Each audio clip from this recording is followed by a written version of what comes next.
The chamber was enormous, carved from a single crystal that grew naturally on Axiom Prime. Light passed through the walls in strange ways, creating rainbows that danced across the faces of 47 different alien species. Each species had sent their best diplomats, their wisest leaders, their most respected voices. They sat in a great circle, and at the center of that circle stood a single human woman. Ambassador Sarah Chen wore a simple gray suit. Her black hair was tied back neatly. She stood straight and tall, even though every eye in the chamber looked at her with something between fear and disgust. She had been standing there for 6 hours now, listening to species after species explain why humanity needed to be removed from the Galactic Council. The Velian ambassador spoke with 3 mouths at once, creating a harmony of accusation. And humanity has colonized 200 worlds in only 300 years. The Velians took 2,000 years to colonize 50 worlds. This speed is unnatural. It is dangerous. Sarah wanted to point out that humans simply worked faster, planned better, and didn't spend centuries debating every decision. But she stayed quiet. She had learned that the council didn't appreciate her honesty. The Krell representative, an ancient creature that looked like a floating brain inside a protective bubble, pulsed with blue light as it spoke telepathically. All the translator devices in the room turned its thoughts into words. Humanity's military is the problem. They do not follow the standard doctrine of civilized warfare. They use tricks. They use deception. They attack from unexpected angles. This chaos cannot be tolerated in an orderly galaxy. Sarah almost smiled at that. Yes, humans didn't line up their ships in neat rows and fire at each other until one side gave up. Humans studied their enemies, found weaknesses, and exploited them. That was called winning. A small furry creature named Ambassador Tillich stood on his seat to be seen. His species, the Zenthari, were traders and merchants. The economic disruption caused by humanity is severe. They negotiate too aggressively. They find new trade routes we never considered. They create products that make our traditional goods obsolete. The market cannot handle such rapid change. The complaints continued for another hour. Humans were too loud. Humans asked too many questions. Humans didn't respect the way things had always been done. Humans insisted on keeping their old Earth concepts of individual freedom and personal rights, even though the Council had tried to explain that collective harmony was more important. Finally, Council leader Vexthor raised his forearms for silence. He was a Thexian, tall and proud, with scales that shimmered like oil on water. His species had been part of the Council for 12,000 years. He looked down at Sarah with his 6 eyes, and she saw something there that wasn't quite hatred. It was fear. "Ambassador Chen," he said, his voice deep and rumbling. "Humanity has been part of this council for only 73 years. In that time, you have caused more disruption than any species in recorded history. You expand too quickly. You innovate too rapidly. You refuse to accept the wisdom of civilizations far older than your own." Sarah finally spoke. "We came here seeking friendship. We came here hoping to learn from the galaxy's great civilizations. We have followed every law. We have honored every treaty. Our only crime is being different. Different is dangerous," Vexor said flatly. "The Council has existed for 50,000 years because we value stability. We value predictability. Humanity brings chaos everywhere you go. Even your own planet has hundreds of different nations, cultures, and languages. You cannot even unify yourselves. Yet you presume to have a voice in galactic affairs. Our diversity makes us strong," Sarah replied. "Different perspectives solve problems in new ways. Your diversity makes you unstable," Vexthor countered. "We have studied your history. Thousands of wars, millions dead, cycles of violence and peace, over and over. You are a young species, Ambassador Chen. You are still learning to control your aggressive instincts." The Arcelian delegate, a crystalline being that communicated through musical tones, added its voice. "We do not hate humanity. We fear for you. You rush forward without wisdom. You need time to mature, to grow beyond your violent nature. Perhaps in another 1,000 years, when you have learned peace, you will be ready to rejoin civilized society." Sarah looked around the chamber. She saw the faces of species she had worked with, negotiated with, even laughed with at diplomatic functions. Some looked away. Some met her eyes with what might have been regret, but none spoke in humanity's defense. "I request a vote be delayed," Sarah said. "Give us a chance to address the Council's concerns. Give us time to prove we can adapt to your expectations." "The time for discussion has passed," Vexthor said. "We vote now. All in favor of expelling humanity from the Galactic Council and establishing a quarantine around human space. Cast your vote." Lights appeared above each delegation seat. Green for yes, red for no. Sarah watched as green light after green light illuminated the chamber. The Virillians voted yes. The Krell voted yes. The Thexians voted yes. 42 species representing billions of souls voted to cast humanity out. Only 5 voted no. The young Prixian civilization, barely more advanced than humans, voted to keep humanity. The Delthari, a warrior species that respected human military tactics, voted no. And 3 others, small voices in the large council, stood by humanity. "The vote is decided," Vexthor announced. "Humanity is hereby expelled from the Galactic Council. All human diplomatic personnel must leave within 1 solar day. All trade agreements are void. All cultural exchanges are terminated. A defensive blockade will be established around human space using automated platforms. No human vessel may cross this boundary. No council vessel may enter human territory. This quarantine will remain in effect indefinitely."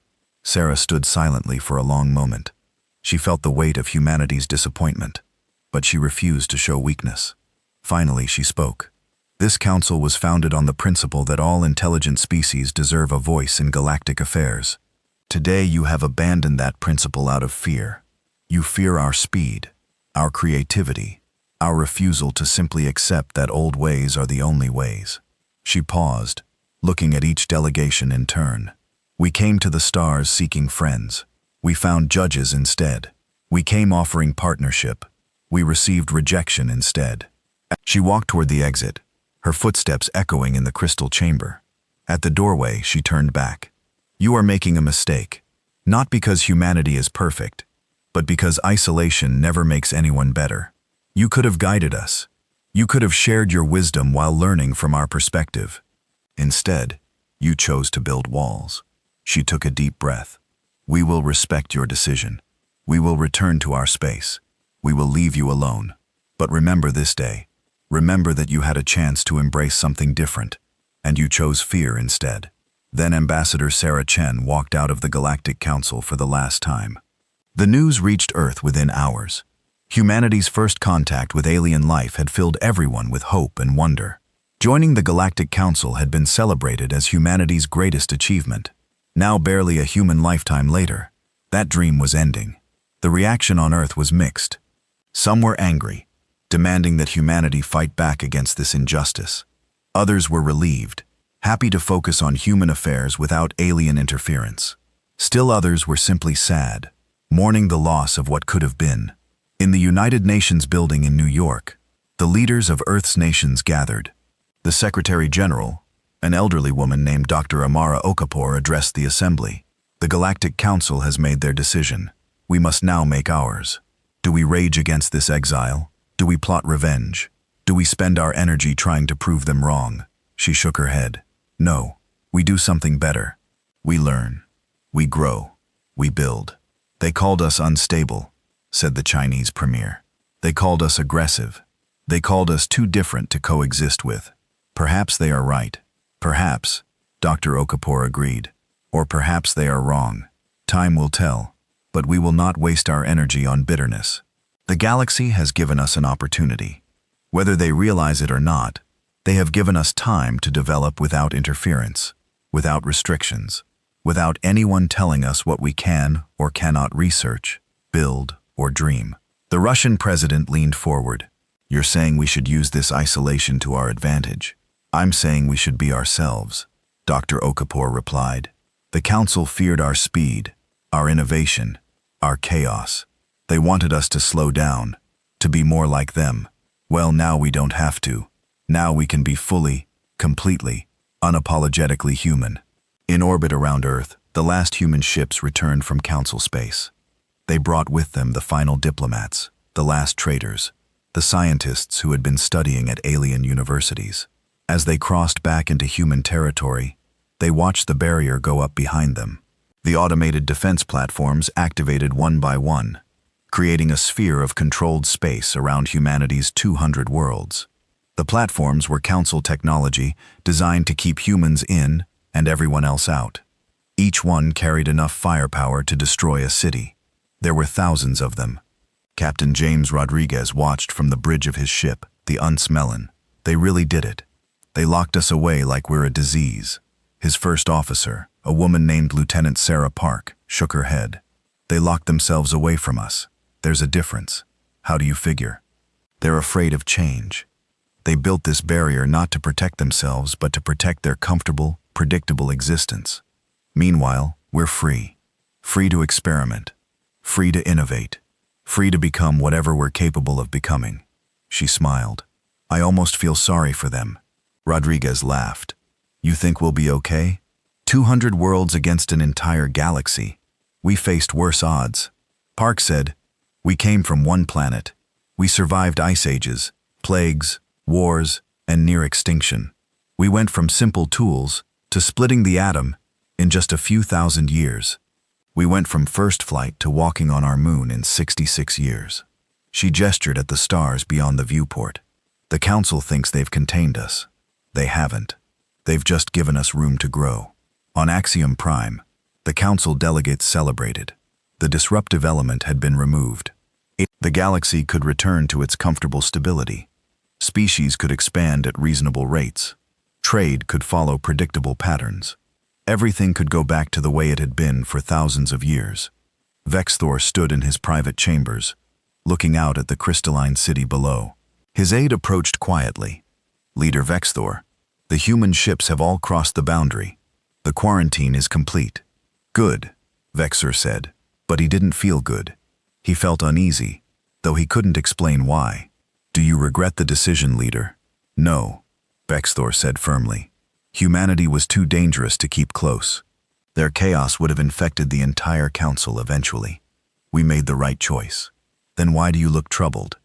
Vexthor was silent for a long moment. The human ambassador said something as she left. She said we were making a mistake. She said isolation never makes anyone better. He turned to face his aide.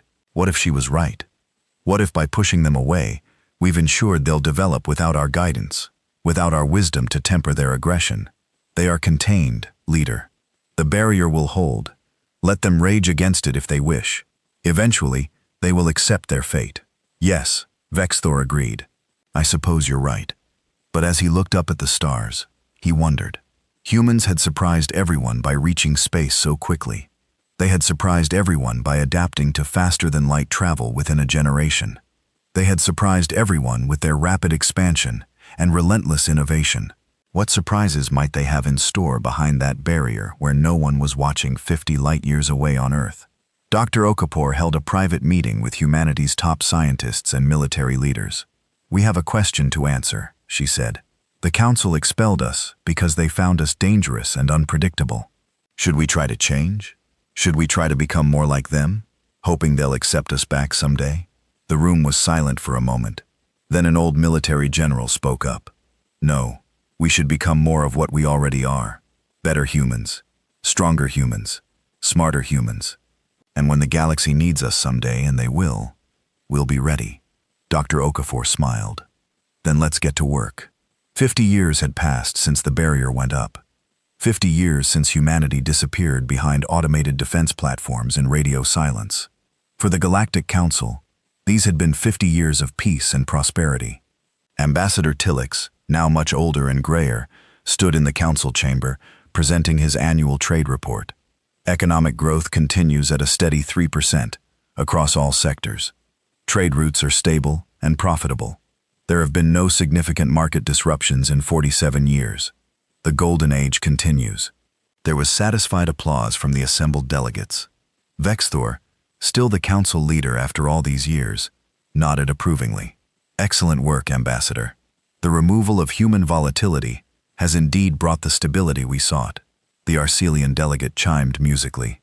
Cultural exchange programs report unprecedented cooperation between species. Art and science progress steadily. Philosophy and spirituality deepen across the galaxy. The Council has truly entered an age of enlightenment. A young Prixian delegate raised a tentacle hesitantly. Has there been any contact with humanity? Any attempt to check on their status? The chamber fell quiet. It was a question rarely asked anymore. In the early years after the exile, there had been debate about monitoring the humans. But as time passed and the barrier reported no breach attempts, humanity simply faded from galactic consciousness. Vexthor's expression darkened slightly. The quarantine remains in effect. The automated platforms report no attempts to cross the boundary. Long-range scans detect no transmissions from human space. As far as the galaxy is concerned, humanity has chosen to remain isolated. But shouldn't we at least check on them? The young Prigian impressed. To ensure they're surviving, to see if they've changed. An older delegate made a dismissive gesture. Let sleeping predators lie. Humanity was given their space. If they had wished to rejoin civilization, they would have reached out by now. Their silence speaks volumes. The Prixian delegates sat down unconvinced but unwilling to push further. The meeting moved on to other matters. Trade agreements, scientific collaborations. A new art exhibition featuring works from 15 different species. No one spoke about the humans again. But not everyone had forgotten. In a private research station orbiting a distant moon, a Krell scientist named Thinker of Deep Thoughts reviewed data that troubled his vast brain. The Krell were among the oldest species in the Council, their civilization spanning over 1 million years. They had seen species rise and fall. They had witnessed countless civilizations. And they knew one truth above all others. Silence was never just silence. Thinker of Deep Thoughts had been monitoring the human quarantine zone for decades, not out of nostalgia, but out of scientific curiosity. In the first 10 years after the exile, he had detected exactly what he expected to detect. Increased traffic as humans consolidated their colonies. Energy signatures from expanding infrastructure. The electromagnetic noise of a civilization going about its business. Then about 30 years ago, something changed. The noise didn't decrease. It transformed. The energy signatures became strange. Readings that didn't match any known technology. Quantum fluctuations that shouldn't be possible. And most disturbing of all, entire stars in human space began behaving oddly.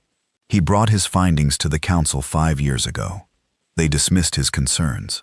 Sensor errors, they said. False readings caused by the barrier itself, they claimed. The Krell see patterns where none exist, they joked. But Thinker of Deep Thoughts knew his instruments were working perfectly. Something unprecedented was happening behind that barrier, and the Council was choosing to ignore it, because acknowledging it would mean admitting they might have made a mistake. He continued his observations in silence. On the other side of the galaxy, a Zenthuri merchant named Crix was having a very bad day. His ship, the Prophet's Dream, had suffered a catastrophic navigation computer failure in the middle of a routine cargo run. Instead of arriving at his destination, he found himself drifting in an empty region of space. Emergency systems barely keeping life support online. His engineer, a competent but nervous young Zenthari named Pip, emerged from the engine room with bad news. The navigation core is completely fried. Must have been a power surge. We're dead in space until we replace it. And the nearest repair station is 3 weeks away, even if we had working engines. Crix groaned. This trip was supposed to make us enough profit to retire now. We'll be lucky if we don't starve before rescue arrives. Actually, boss, we have a bigger problem. Pip brought up a star chart on the emergency display. The random jump put us here. He pointed at their location. Crix's eyes widened in horror. They were less than 5 light-years from the human quarantine zone. By the Prophet's name, Crix whispered. We need to get out of here now. With what engines? Pip asked helplessly. They spent 3 days drifting, hoping their distress beacon would attract a Council patrol ship. None came. This region of space was deliberately avoided. No one wanted to accidentally drift too close to the humans. On the 4th day, out of boredom and curiosity, Pip activated the ship's long-range sensors. Might as well see what the humans are up to, he said. Maybe they're all dead. That would explain the silence. Crix was about to tell him to save power, but his curiosity got the better of him. Fine, but just a quick scan. Pip activated the sensors and pointed them toward the nearest human-controlled star system. For a moment, nothing happened. Then the sensor display lit up like a festival celebration. What in the Pip's voice trailed off, stared at the readings in disbelief. That can't be right. Run a diagnostic. Pip ran 3 diagnostics. The sensors were working perfectly. The readings were real. The human star system wasn't just inhabited. It was transformed. The star itself was partially enclosed in what looked like massive orbital structures. Dyson Swarm Crix's mind supplied the term from ancient theoretical texts. The energy collection alone would power a civilization 1,000 times larger than any council species. But it wasn't just one star. Pip panned the sensors to adjacent systems. Every single star in human space showed similar modifications. Ring worlds, orbital habitats so massive, they made council space stations look like toys. Structures that shouldn't be possible with known physics. Boss Pip's voice was shaking. What did the humans do? Crix couldn't answer. His mind was trying to process the implications. In 50 years, humanity had gone from 200 colonized worlds to this. A civilization that had harnessed the power of dozens of stars. Technology that made the council look primitive. We need to tell someone, Pip said. Who would believe us? Crix replied. The council dismissed a Krell scientist's findings. They'll dismiss 2 Zenthari merchants even faster. But this is important. The humans haven't been sleeping. They've been building something incredible. Crix was quiet for a long moment. Or something terrible, he finally said. The council exiled the humans because they feared human innovation and aggression. What have we created by leaving them alone for 50 years? Before Pip could answer, their distress beacon finally got a response. A council patrol ship arrived and towed them to safety. Crix filed a report about what they had seen, attaching all the sensor data. The report was marked as sensor malfunction and filed away. But Crix made copies. He sent them to Thinker of Deep Thoughts. He shared them quietly with other merchants who traveled near the quarantine zone. Rumors began to spread in the shadows of the council's golden age. The humans were building something big. On Axiom Prime, Vexthor received a private message from an old friend, a Delthari warrior named General Krax. The Delthari had been one of the 5 species that voted against exiling humanity. They respected human military creativity, even if they found it unsettling. Vexthor, the message read. I don't know if you're receiving these warnings or if you're choosing to ignore them, but I've compiled reports from 17 different sources over the past 20 years. All of them suggest the same thing. Humanity is not quietly accepting their exile. They're preparing for something. I don't know if it's revenge, expansion, or something else entirely. But I know humans. They don't sit still. They never have. You should consider sending a diplomatic mission to check on them before it's too late. BXer deleted the message without responding. He had heard similar warnings before. He always came to the same conclusion. Humanity was contained. The barrier was strong. And even if humans had advanced their technology, what could 200 worlds do against a galactic civilization of thousands of species and millions of worlds? The council was safe. The peace would continue. There was nothing to fear. He almost believed it. In the council archives, buried deep in rarely accessed databases, reports continued to accumulate. Strange sensor readings, quantum anomalies, energy signatures that violated known physics, merchant ships reporting ghost readings near the quarantine zone, scientists noting unusual stellar behavior in human space. Each report was individually dismissed as error or coincidence, but together, they painted a picture that should have terrified anyone paying attention. Humanity had gone silent, not because they had given up, but because they were too busy to talk. They were building, they were learning, they were becoming something new, and no one in the council was watching. In his research station, Thinker of Deep Thoughts compiled his data into a comprehensive report, 5,000 pages of observations, calculations, and theoretical projections. He titled it The Human Question, a Critical Reassessment. His conclusion was simple and terrifying. Humanity has not been idle in exile. Based on observed technological progression, estimated energy outputs, and detected quantum signatures, I calculate that human civilization has advanced more in 50 years of isolation than the Council has advanced in the last 5,000 years. Whatever they are building behind that barrier It represents either the greatest opportunity or the greatest threat in galactic history. We should have been watching. We should have been ready. I fear we are neither. He submitted the report to the council. It was assigned to a committee for review. The committee scheduled a meeting for 6 months in the future. They saw no urgency. After all, humanity was locked away behind a barrier. What could possibly go wrong? On a small colony world at the edge of council space, a young child named Xerox looked up at the stars with his teacher. The teacher pointed to a dark region of the sky where no stars seemed to shine. "What's there, teacher?" Xerox asked. "Nothing," the teacher replied. "Just empty space." But the teacher was wrong. Behind the automated platforms, behind the quantum barrier, behind 50 years of silence, humanity was very much present. And they were no longer the species the council had exiled. They had become something more. In a small cafe on Axiom Prime, 3 off-duty council analysts met for their weekly gathering. They were friends who had worked together for decades, comfortable enough to speak freely about things they would never say officially. "Do you ever wonder about the humans?" one asked. The others laughed nervously. "The council says not to waste time on dead questions," another replied. "But they're not dead, are they? They're just quiet. There's a difference." The third analyst leaned in close. "I accessed some old files last week. Reports from the early years after the exile. Humans colonized 200 worlds in 300 years. That's a new world every 18 months. That level of drive, that level of ambition, it doesn't just disappear. Or it can mean someone is too busy working to bother talking." They sat in uncomfortable silence, each contemplating the implications. Finally, one of them spoke. "Even if you're right, what could they possibly do that would threaten the council? We have thousands of species, millions of worlds, technology that's been refined over 50,000 years. I don't know," the analyst admitted, "but I know that underestimating humans is what got us into this situation in the first place. We underestimated how fast they would expand. We underestimated how quickly they would adapt. We underestimated their stubborn refusal to follow anyone else's rules. You think we should be worried?" The analyst looked up at the crystal ceiling, as if trying to see through it to the stars beyond.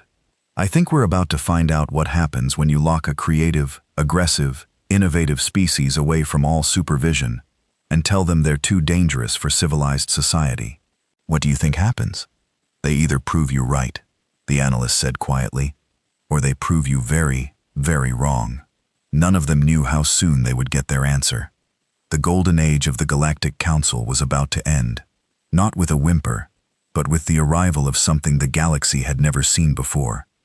Something that would make humanity's exile seem like the worst mistake in galactic history. But that was still to come. For now, the Council celebrated their peace, their prosperity, and their wisdom. And behind the barrier, in the silence that terrified those few who were paying attention, humanity continued their work, preparing for the future. The first sign that something was wrong came from the outer rim. A Velian colony called Harmony's Rest simply stopped transmitting. At first, the Council assumed it was a communications failure. Technical problems happened. Even in the golden age of galactic peace, they sent a repair ship. It never reported back. They sent a second ship, this time with a military escort. The escort transmitted for 3 hours, sending routine status updates. Then, mid-sentence, the transmission cut off. The last image received showed something massive on the sensors, something that was approaching fast. Then nothing. Vexthor convened an emergency council session. "We have lost contact with Harmony's Rest and 2 investigation teams. The Velian government is requesting immediate military support." "What could cause such complete communication blackout?" asked the Archelian delegate, its musical tone strained with worry.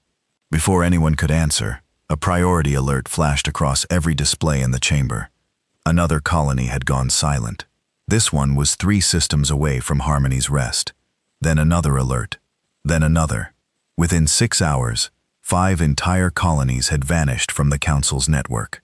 Millions of souls gone without a trace. "This must be some kind of coordinated attack," said Ambassador Tillix, his gray fur standing on end with fear.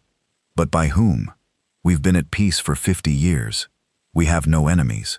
The Council deployed their defensive fleets.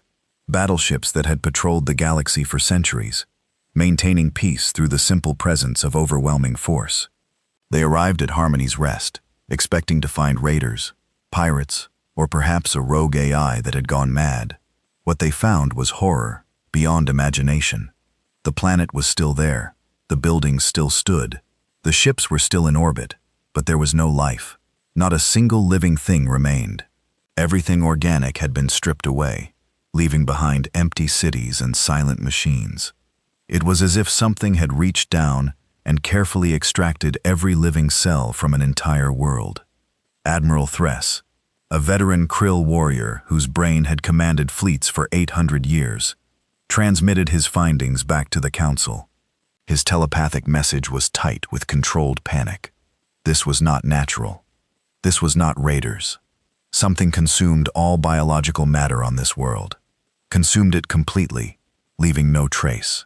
I have never seen anything like this in my entire life. Could it be a plague? Someone suggested hopefully. A plague could be contained, cured, fought with medicine and science. No, Admiral Thess replied. Plagues leave bodies. This leaves nothing but empty shells where life used to be. The Council scrambled to understand what they were facing. Scientists analyzed every bit of data from the dead worlds. They found traces of technology that didn't match any known civilization. Residual energy signatures that suggested something massive had been present. Strange chemical markers that indicated biological matter had been broken down at a molecular level and absorbed. Then the second wave hit.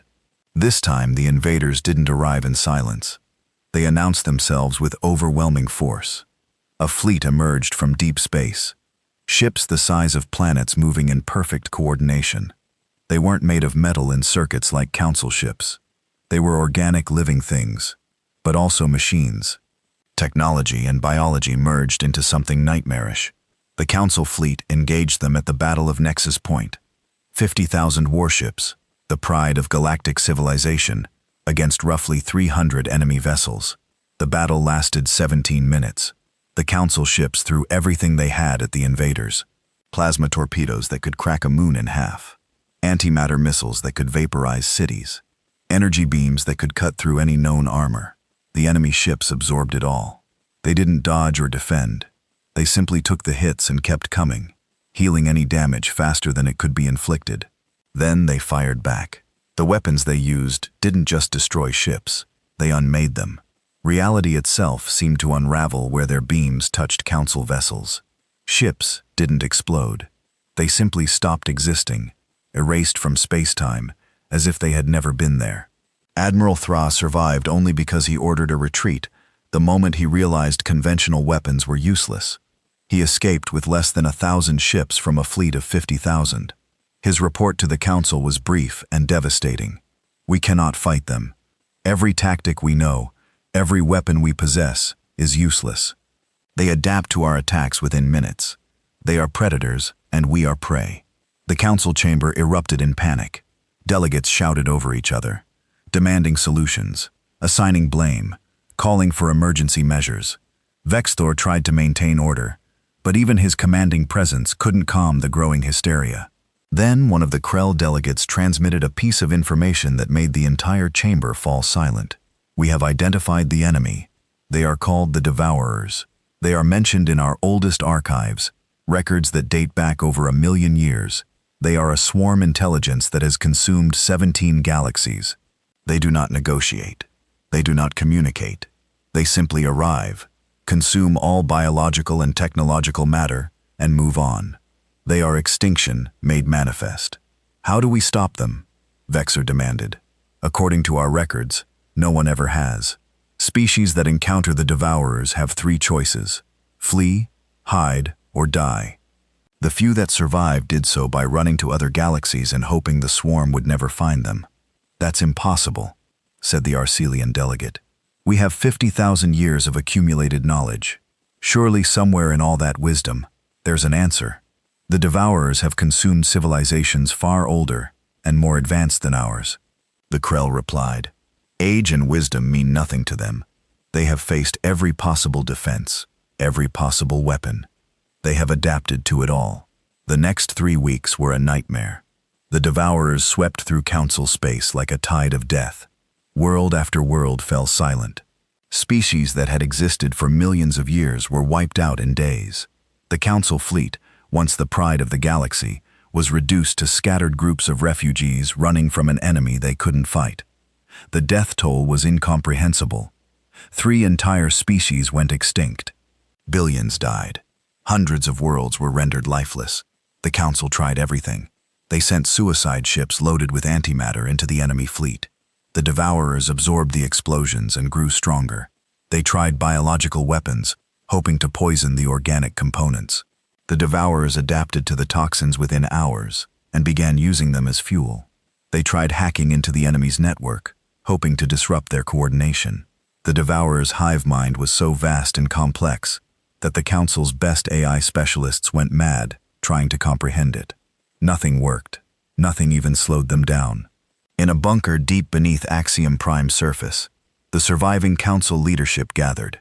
Their crystal chamber was gone, destroyed in an attack that killed half the delegates. Now they huddled in a cold metal room, surrounded by security forces and wearing emergency atmosphere suits in case life support failed. Vexthor looked at the faces around him. These were the representatives of the galaxy's greatest civilizations, and they looked like frightened children.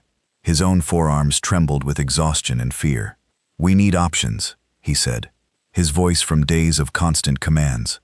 "Anything, no matter how desperate," Ambassador Tillich spoke up, his voice barely a whisper. "We could try to flee, gather as many ships as possible, evacuate who we can, and run to another galaxy.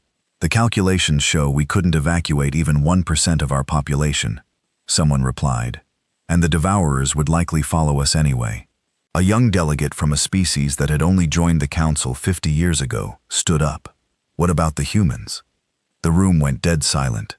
Every eye turned to the young delegate who seemed to shrink under the weight of their stares. "What did you say?" Vexthor asked quietly. "The humans," the delegate repeated, voice shaking. "We exiled them 50 years ago. We locked them behind a barrier and forgot about them. But they're still there, still alive. Maybe they could help. The humans." Ambassador Tillich laughed, a bitter sound without humor. "The species we exiled because they were too aggressive, too unpredictable. You want to ask them for help?" "Do we have any other choice?" the young delegate asked. "Every species in this council has tried to stop the Devourers. We've used every weapon, every strategy, every bit of knowledge from 50,000 years of civilization, and we've failed. The humans, they think differently than we do. That's why we exiled them.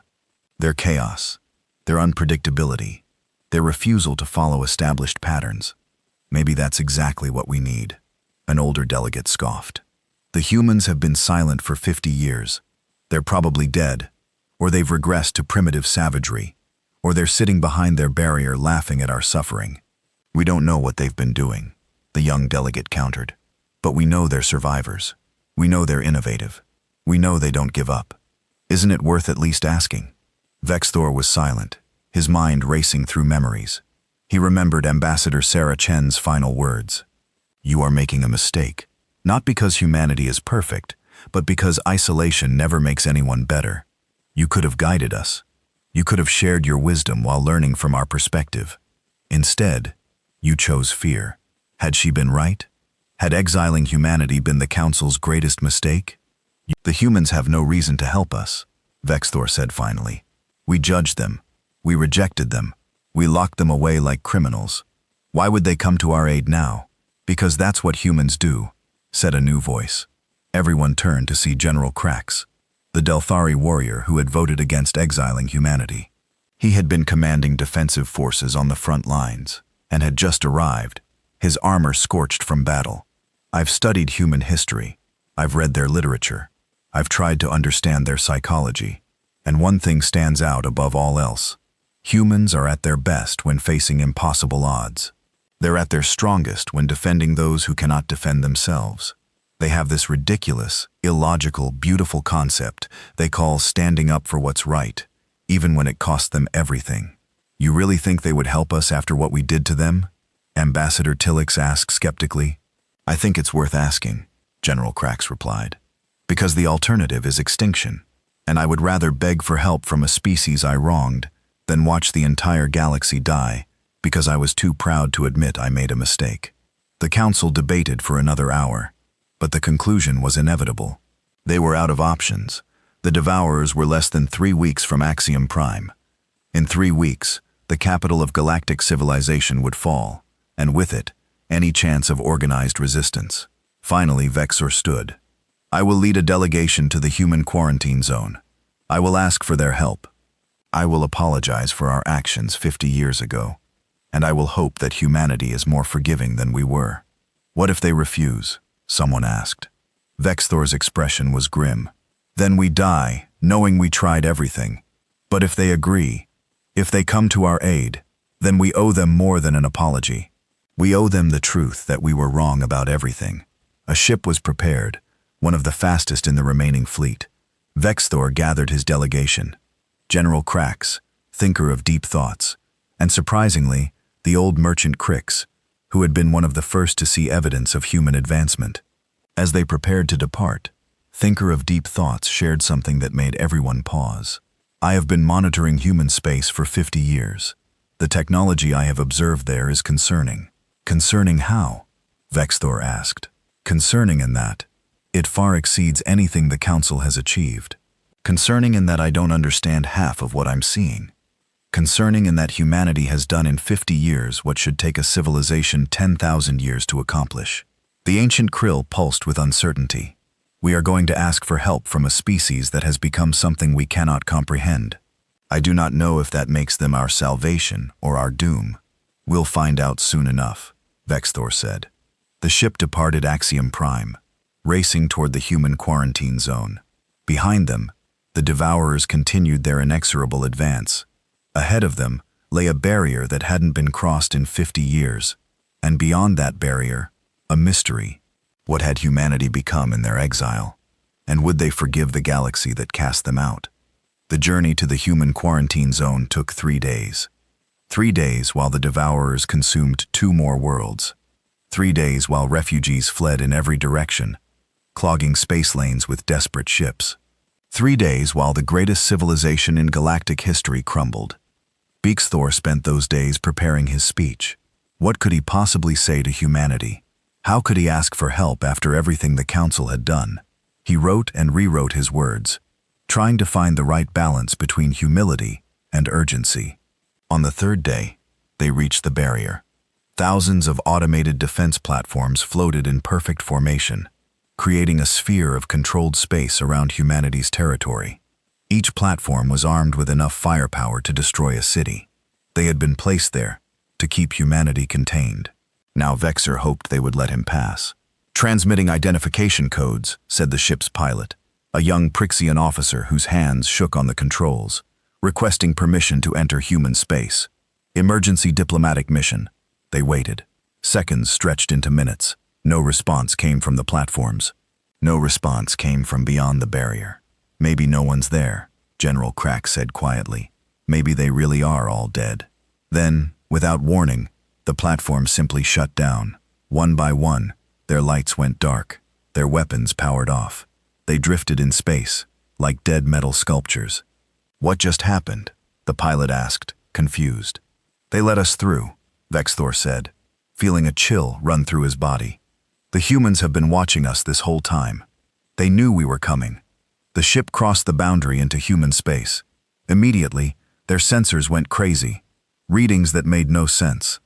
Energy signatures that shouldn't exist. Quantum anomalies that violated known physics. By all the stars, Krix whispered, staring at his merchant ship sensors. The readings I saw 50 years ago were nothing compared to this.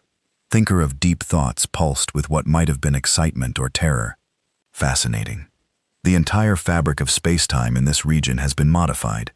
They're not just using technology, they've rewritten the rules of physics itself. As they flew deeper into human territory, they began to see the truth of what humanity had built.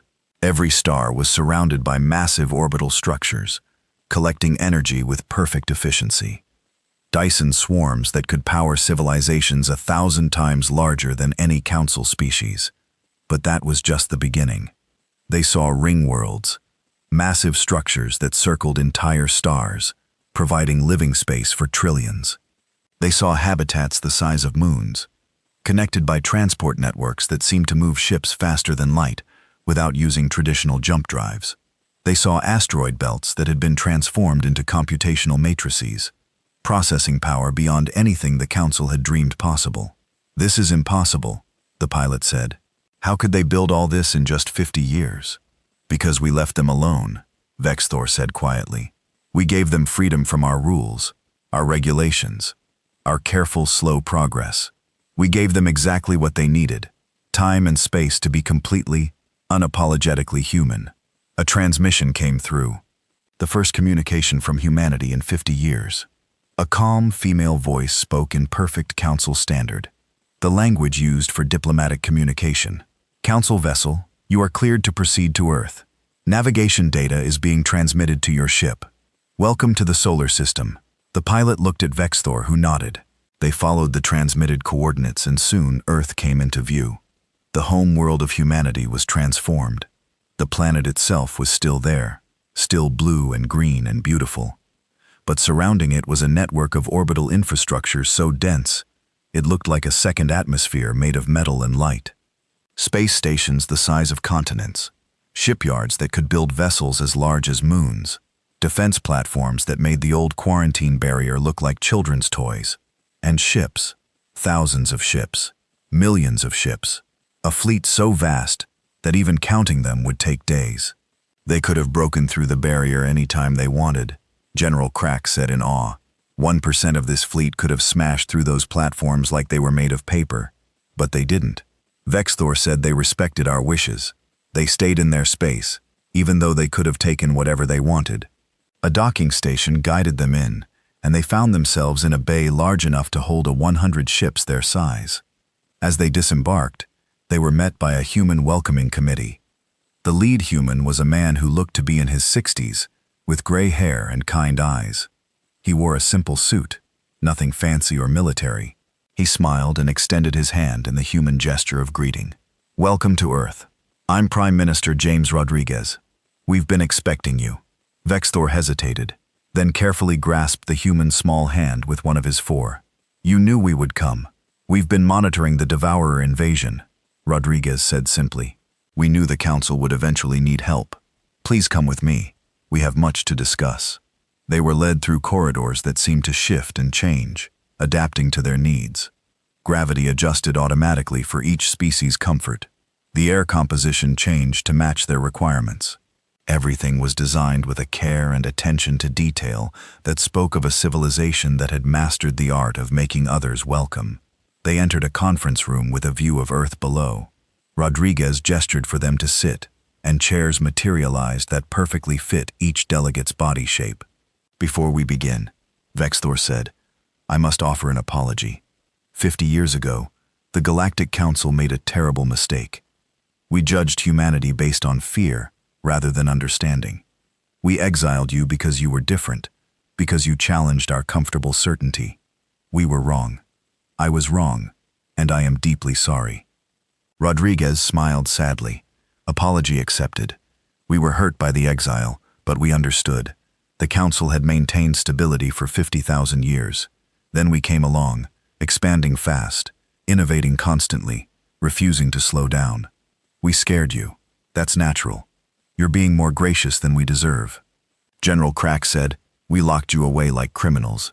You gave us freedom," Rodriguez corrected. "Freedom to research without restrictions. Freedom to build without regulations. Freedom to become what we were always meant to be. In a way, the exile was the best thing that could have happened to us." Thinker of deep thoughts pulsed with curiosity. "What exactly have you become?" "The technology I've observed violates everything we know about physics and engineering." Rodriguez leaned back in his chair. "You want the truth?" "All of it. Please," Vexthor said. Rodriguez took a deep breath. 200 years ago, before humanity joined the Galactic Council, we had a visitor. A Devourer scout ship arrived in our solar system. We barely survived the encounter. It destroyed Mars colony, killed 3 million people, and nearly cracked Earth's moon in half. But we fought back with everything we had, and through luck and desperation, We managed to damage it enough that it retreated. You fought the Devourers before? General Krax leaned forward. When? Long before we had faster-than-light travel. Long before we met the Council. We were just starting to colonize our own solar system when they found us. Rodriguez's expression grew distant. That scout ship changed everything. We studied the wreckage it left behind. We analyzed its technology. We learned that somewhere out in the universe, there was a threat that could wipe out all life. And we dedicated ourselves to being ready when it returned. So when you joined the Council, Vexthor began. We were already preparing, Rodriguez confirmed. We expanded quickly, because we needed territory resources, industrial capacity. We developed aggressive military tactics because we knew we'd need them. We asked endless questions, because we were searching for any knowledge that might help us survive. And when we exiled you, Vexthor asked quietly, we saw it as an opportunity. The Council's regulations restricted research into dangerous technologies. Your ethics boards moved slowly, carefully, ensuring every innovation was safe before implementation. We understood your caution, but we didn't have time for it. The Devourers were coming. We knew it in our bones. So, when you locked us behind that barrier, we got to work. Rodriguez stood and walked to the window. We built the Dyson swarms to power our research. We constructed quantum computational networks to process data faster than any biological brain. We experimented with technologies the Council would have banned as too dangerous. We pushed the boundaries of physics, chemistry, biology, and mathematics. We made breakthroughs in 50 years that should have taken thousands. But why? Crix asked.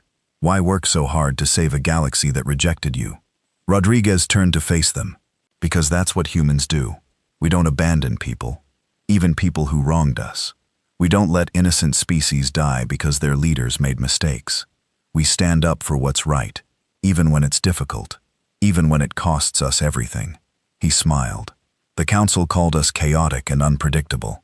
But our chaos comes from empathy, from refusing to accept that bad things are inevitable. You wanted us to be calm and logical and cold. But our passion, our emotion, our stubborn refusal to give up, that's what makes us human. That's what makes us strong. Vexthor felt something break inside him. Pride, maybe, or the last remnants of the certainty he had carried for so long. You're right about all of it. We tried to change you because we couldn't understand you. We feared your differences instead of learning from them. The Council has been the dominant power in the galaxy for 50,000 years. Thinker of deep thought said, in that time, we've refined our ways, optimized our systems, created perfect stability. But we stopped growing. We stopped adapting. We became so comfortable in our perfection that we forgot how to change. Meanwhile, humanity spent 50 years doing nothing but change, Rodriguez said. And now the Devourers are here. And the galaxy needs someone who knows how to adapt, who knows how to fight against impossible odds, who's too stubborn to accept defeat. Will you help us? Vexthor asked. I know we don't deserve it. I know we have no right to ask. But billions of innocents are dying. Species that had nothing to do with your exile are being wiped out. If there's any mercy in humanity, any forgiveness, we're begging for it now. Rodriguez was quiet for a long moment. Then he said, we'll help. Not because you deserve it. Not because you apologized. But because it's the right thing to do. Because every living being in this galaxy deserves a chance to exist, to grow, to reach for the stars. The Devourers represent everything we oppose. Extinction, hopelessness, the end of all possibility. So yes, we'll fight. We'll give everything we have to stop them. Relief flooded through Vexthor so powerfully that his legs nearly gave out. Thank you. Thank you. But we have conditions, Rodriguez continued. When this is over, the Council needs to change. No more exiling species because they're different. No more assuming old ways are the only ways. No more fear of innovation and chaos. The galaxy needs to grow up and learn that diversity isn't a threat. It's a strength. Agreed, Vexthor said immediately. Anything you want. We'll reform the entire Council structure. We'll want that in writing, Rodriguez said with a slight smile. Humans have learned not to trust verbal promises from the Council. Despite everything, Vexor found himself smiling back. Fair enough. Rodriguez activated a holographic display. Now, let's talk strategy. The Devourers are currently 3 weeks from Axiom Prime. The Council fleet has been reduced to scattered remnants. Civilian evacuations are underway, but insufficient. Traditional weapons and tactics have proven useless. Did I miss anything? That about sums it up, General Crack said grimly. Good. Then let me tell you how we're going to win. Rodriguez's expression became fierce, and for the first time, Vexthor saw the warrior that lurked beneath the diplomat's calm exterior. The Devourers have consumed 17 galaxies. They think they've seen everything, fought every possible enemy, adapted to every threat. They're wrong. They've never fought humanity. They've never faced an enemy that turns weakness into strength, that sees impossible odds and says, "Watch me anyway." They're about to learn that some species don't know when to quit. Over the next hours, Rodriguez explained humanity's plan. It was audacious, brilliant, and completely insane. It involved weapons that attacked the Devourer's hive mind directly, tactics that exploited their greatest strength as a weakness, and strategies that seemed impossible, but might just work. As Vexthor listened, he realized something profound. The Council had exiled humanity because they were different, because they didn't fit the mold of civilized behavior. But that difference, that chaos, that unpredictable creativity, was exactly what the galaxy needed. Humanity hadn't become more like the Council during their exile. They had become more themselves, and that would make all the difference. The human fleet assembled at the edge of their territory. 50,000 ships, each one incorporating technology that seemed like magic to the Council observers. Ships that could fold space around them, moving without traditional engines.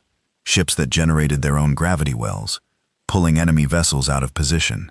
Ships with weapons that could target not just physical matter, but the quantum connections that held the Devourer swarm together.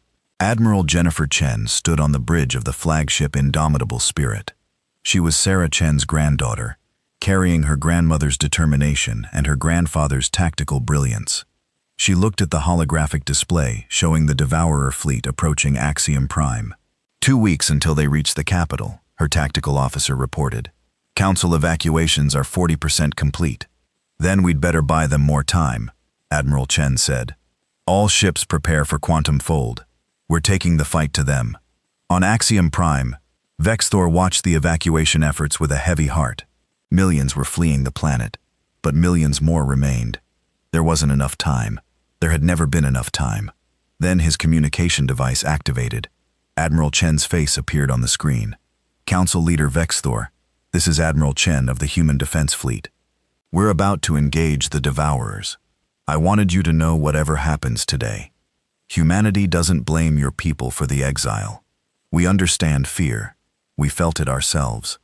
But we're also here to show you what humanity learned in 50 years of isolation. That fear is conquered by action. That impossible is just another word for difficult, and that sometimes the universe needs someone crazy enough to stand up and say no. Admiral Beaksthor said, his voice thick with emotion. Your grandmother was right. We made a terrible mistake exiling your people. Thank you for being better than we were. Admiral Chen smiled. See you when this is over, Council Leader. Humanity is coming home. The transmission ended, and Vexthor watched as the human fleet appeared on long-range sensors near the Devourer swarm. What happened next would determine the fate of the galaxy. The Devourers detected the human fleet immediately. Their response was what it had always been. Overwhelming force. Planet-sized biohips turned their weapons on the newcomers, firing beams that unraveled matter at the quantum level. The same weapons that had destroyed Council fleets in minutes. The human ships didn't dodge. They didn't run. They activated defensive systems that folded space around them, and the Devourer weapons simply missed, targeting locations where the human ships appeared to be but weren't actually present. Weapons free, Admiral Chen ordered. Begin protocol discordance. The human ships fired, but they weren't using traditional weapons. Instead, they transmitted something directly into the Devourer hive mind. A virus, but not a digital one. A conceptual virus. The idea of individuality, the concept of self, the notion that each part of the swarm was separate, distinct, capable of independent thought. The Devourers had consumed 17 galaxies because of their perfect unity. Every ship, every creature, every cell thinking as one. It was their greatest strength, but it was also a vulnerability that no one had ever thought to exploit until humanity. The effect was immediate and devastating. Devourer ships began behaving erratically. Some stopped responding to swarm commands. Others turned on their neighbors, confused about which vessels were allies and which were threats. The perfect coordination that had made them unstoppable began to fracture. Hive mind cohesion dropping, the tactical officer reported. They're fighting themselves, but the devourers were adaptable. They had survived for eons by learning from every attack. Already their hive mind was compensating, rebuilding its unity, creating new neural pathways to bypass the disruption. They're adapting, Admiral Chen observed, just like we expected. Phase 2. The human ships changed tactics. Now they deployed psychological warfare on a scale never seen before. They transmitted images, sounds, and concepts designed to confuse and disorient the swarm.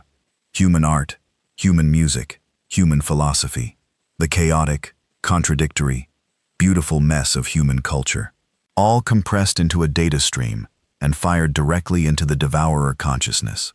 The swarm had encountered countless species, absorbed their knowledge, adapted to their attacks, but they had never encountered anything like humanity's chaos.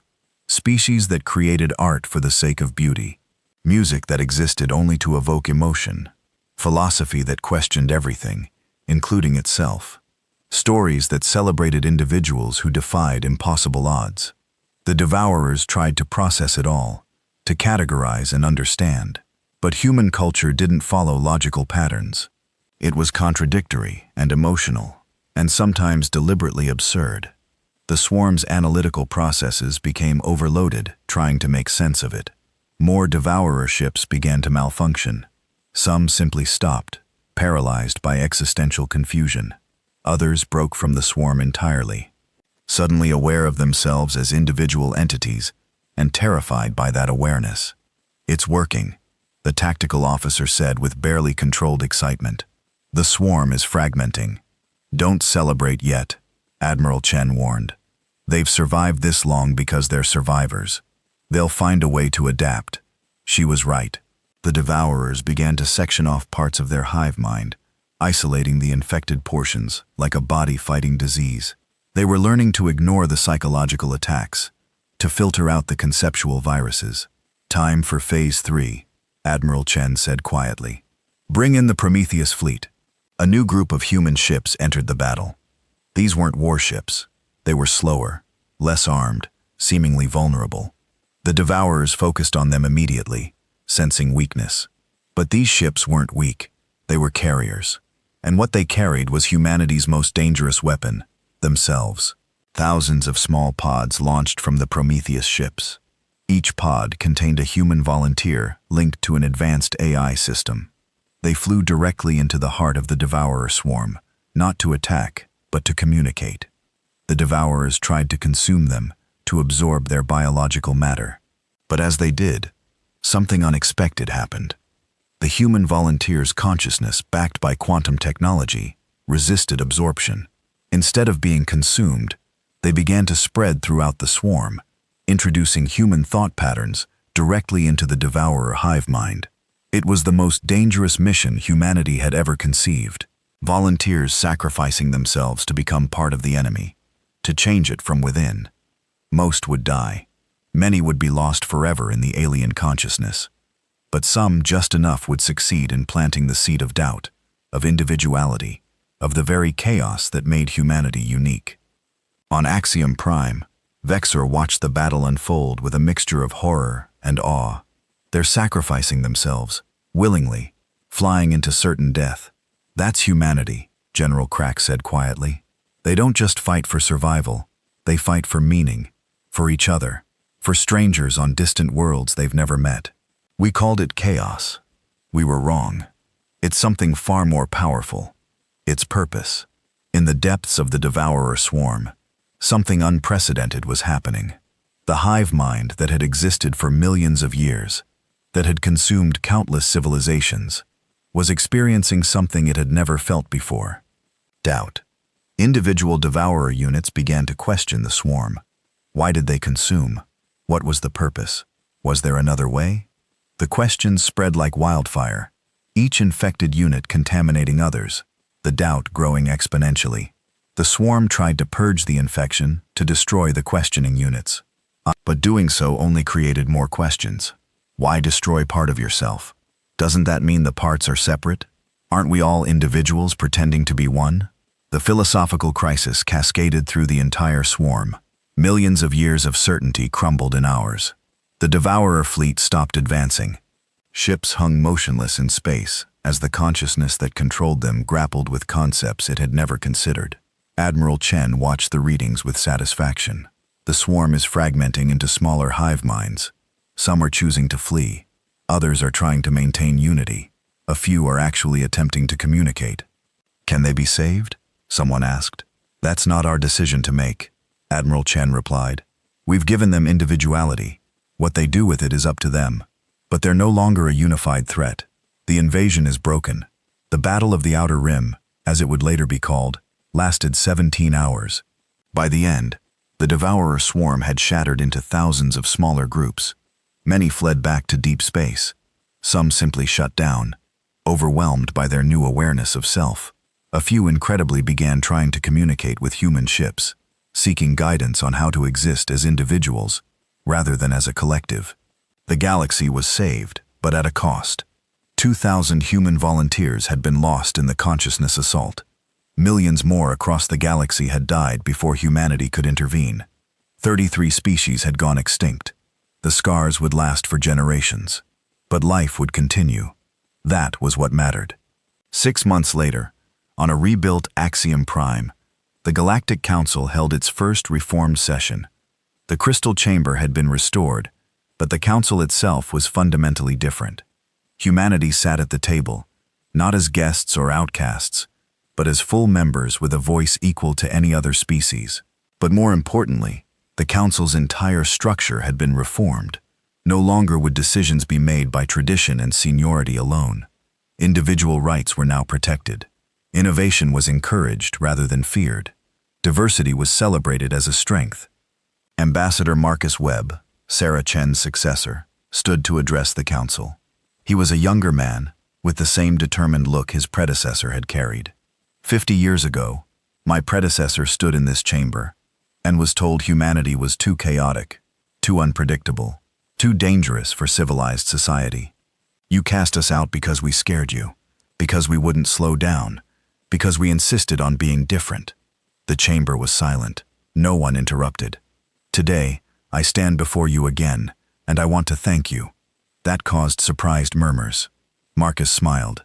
Thank you for exiling us. Thank you for giving us the freedom to become what we needed to be. Thank you for teaching us that acceptance from others is less important than accepting ourselves. You thought you were punishing us. Instead, you gave us the greatest gift possible, the time and space to grow. He paused, looking around the chamber. But I also want to warn you, not as a threat, but as a friend. The universe is vast and dangerous. The Devourers were just one threat among countless others. The next crisis might be something completely different, something none of us can predict. And when it comes, survival won't depend on stability, or tradition, or comfort. It will depend on our ability to adapt, to innovate, to embrace change even when it scares us. Marcus gestured to the human delegation, and then to the other species.